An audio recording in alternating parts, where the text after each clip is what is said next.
कार्यक्रम sports authority of इंडियाने organise केला आहे अंडर फिट इंडिया मूवमेंट. तर सगळे फिटनेस फ्रीक, सगळे एन्व्हायरमेंटलिस्ट इथे आलेले आहेत, स्पेशल सायकलिंग ग्रुप्स आलेले आहेत. खूप छान वाटतंय आणि मला वाटतं याच्यामुळे त्यांची फिटनेस हेल्थ तर वाढणारच, छान राहणार, पण त्या व्यतिरिक्त आपलं पर्यावरण जे आहे ते पण छान राहील, पोल्युशन नाही राहणार. Cycling is the only sport ज्याच्यात हेल्थ आणि झिरो कार्बन एमिशन्स आहेत. तर आपण हे सगळ्यांनी जेवढं जमेल तेवढं सायकलिंग करायला पाहिजे. आता आपण कोस्टल रोडवर करतो, इथे सायकलिंग ट्रॅक पण आहे, तर असे ट्रॅक्स पण आपण बनवायला पाहिजे अजून.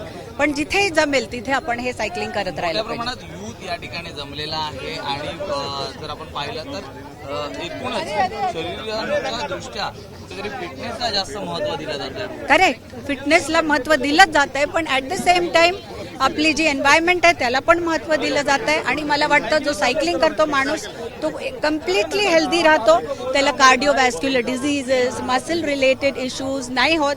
खूप सारे बेनिफिट्स आहेत. तर just be on the cycle, ride your way to success through the cycle.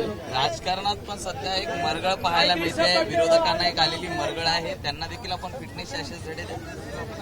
आता मी एवढंच म्हणेन की आज आपण सायकलिंगचा एक छान कार्यक्रम ठेवलेला आहे, यात सगळ्यांनी जॉईन करावं, इरिस्पेक्टिव्ह ऑफ आपकी विचारधारा क्या है, आपकी पार्टी क्या है. Just be one.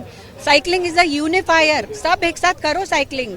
एक शेवटचा प्रश्न आहे फक्त, हां. की काल कॉक्रोच जनता पार्टीने आंदोलन केलं, याकडे आपण कसं पाहता?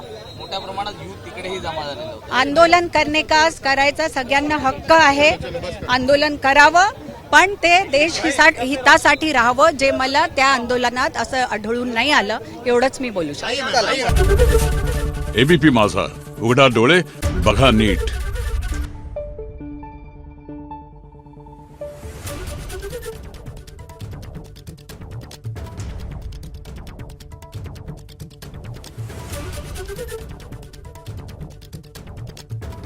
Thank you.